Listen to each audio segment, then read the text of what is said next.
All right, everyone. This problem is problem 1-2A, and it has you preparing 3 financial statements. Like I say, remember that your homework is that comprehensive problem, so this is just as similar to the work that you'll be doing this week. So the problem's 1-2A, you can find it on that ungraded Cengage assignment. I'm going to work through it. So they tell us that the assets and liabilities of Global Travel Agency on December 31st and its revenue and expenses for the years are as follows. So I'm going to put that over here actually so that you can see everything. So the first item they give us is accounts payable, which I abbreviate, and I'll be abbreviating for the rest of the semester as AP. So they tell us that the accounts payable are $108,000. And then accounts receivable. So remember that accounts payable is a liability account. Those are amounts that we owe to outside parties. Accounts receivables are an asset. These are amounts that are owed to us, and that's an asset. That amount is $539,000. So here you've got a liability, here you've got an asset. It's really important that you start to learn these classifications. Cash is another asset, and they're letting us know that the company has $200,000 of cash on hand. The fourth item is common stock. This is an equity account, and common stock has a total balance of $575,000. The next item is fees earned. This is a revenue account. We use fees earned for when it's a service that we're looking at. When we move into retailers, then we'll have sales. Fees earned has a total of $940,000. Then we've got land. Land is an asset account. So that's $1,500,000. The next item is miscellaneous expense, and this will just depend on what your company's miscellaneous expenses are, but it's an expense account. And when you do the income statement, it always goes at the bottom of the income statement, and the rest of the expenses are in order from largest to smallest. So $19,500 there. Then we've got our rent expense.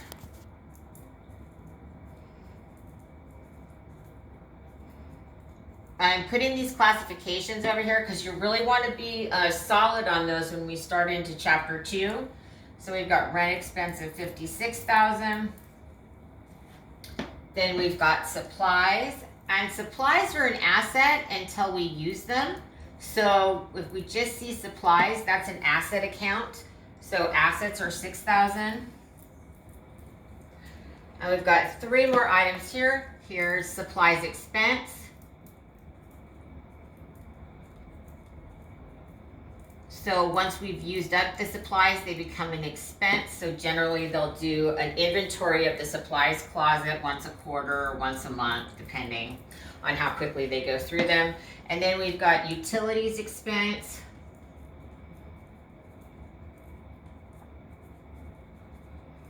Again, that's another expense account. So utilities expense is $34,800. And then the last item that they give us is wages expense.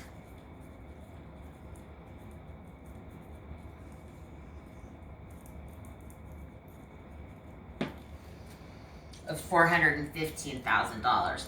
So one of the things I want to point out to you this early, when you're going through your homework assignments and you're looking at different accounts, put down their classifications. That's going to make life easier for you when we get into debits and credits, and as we start adding more and more accounts in, because you'll always know asset, liabilities, and equity accounts, those go on the balance sheet. We know that revenues and expenses go on the income statement, and we know that changes in stockholders' equity go on the statement of stockholders' equity. So the first thing the problem wants us to do, and they also tell us we come over here. They also tell us that common stock was $525,000 at the start of the year. Retained earnings was $1,250,000 during the year for a total of $1,775,000. And finally, that $50,000 additional common stock was issued for $50,000, and dividends of $90,000 were paid off. So we always start with the income statement. So we're going to move over here. So first thing on any income statement is fees earned or the revenues account. We know that amount is $940,000. So we're going to put that in at the top. Remember, you've got your heading. Your heading covers a period of time for the income statement and the statement of stockholders' equity, but the balance sheet's always the last day. So you've got the name of the company, the name of the statement, and then when the statement is good for. So we have our fees earned. Then next we've got our expenses in their order of largest to smallest. So the wages expense was $415,000. And I'm going to put expense here so you guys don't get confused at all. There's a lot of information that gets thrown at you, so I always recommend using flashcards. It can help for each different kind of account. So we've got wages expense of $415,000. We have rent expense of $56,000. We have utilities expense of $34,800. We have supplies expense of $12,700. And then we've got miscellaneous expenses of $19,500. I remember miscellaneous always goes at the bottom, regardless of the size that it is. So we add all these three up, we're gonna have a total expenses of $538,000. So we can calculate out our net income by taking our revenues and fees earned, subtracting our expenses from them, and we end up with net income of $402,000. Okay, when you get to the bottom line of your statement, you want to have a double underline and a dollar sign, and then at the start of each column, it's a dollar sign. The line here indicates that we're doing math here, so that's where the lines come from. All right, so that's the first part. Then in the next part of the problem, we're going to do the statement of stockholders' equity, and remember, we do it like that so that because we need the net income in order to calculate out the new balances. The problem told us that we had $525,000 in common stock and $1,250,000 in retained earnings, for a total amount in retained earnings at the beginning of last year, January 1st.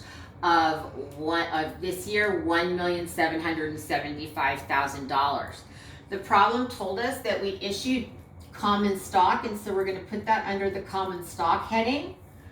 And common stock account isn't impacted by net income or dividends, so we can carry that down, so we know we have a balance in common stock of $575,000. The next let me carry this all the way out.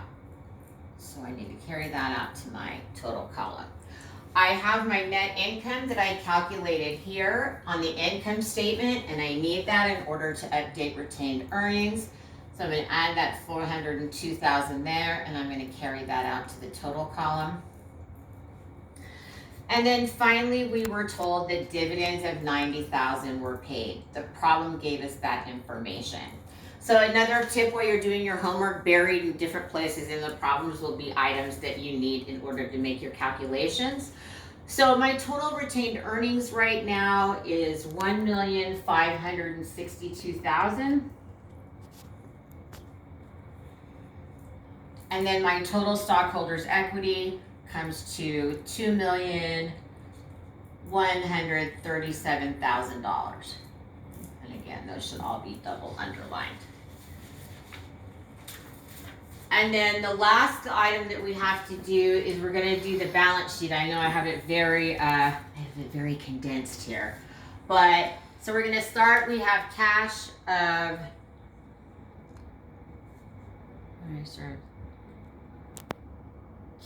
I put the wrong amount in. Oh, common. They just don't. Cash is $200. went up a little bit. So I've got my cash of $200,000. I've got accounts receivable of $539,000. We have supplies on hand of $6,000. And we have land of $1,500,000. So a couple of things to point out here. We list our assets in their order of liquidity, which is how fast we can turn them into cash. So cash always goes towards the top. More of our long-lived assets like land and buildings go near the bottom. We add those up. We have total liabilities of $2,245,000. So we know that that has to be the amount down here, because our balance sheet always has to balance. My other tip, if your balance sheet isn't balancing, go back and check your math, because 9 times out of 10, that's when I'm wrong. But all your balance sheets balance in this class. All right, so now we're going to do liabilities. Liabilities is the accounts payable for $108,000. And then we're going to add in our common stock of $575,000, our retained earnings of $1,562,000, for a total of $2,137,000. If I add that to my accounts payable, I come to $2,245,000. And just remember, I got common stock from the statement of stockholders' equity, and I got retained earnings from the statement of stockholders' equity and that total stockholders' equity. So that should set you up pretty good for doing your homework for Chapter 1. Again, please email me if you have any questions. Thanks.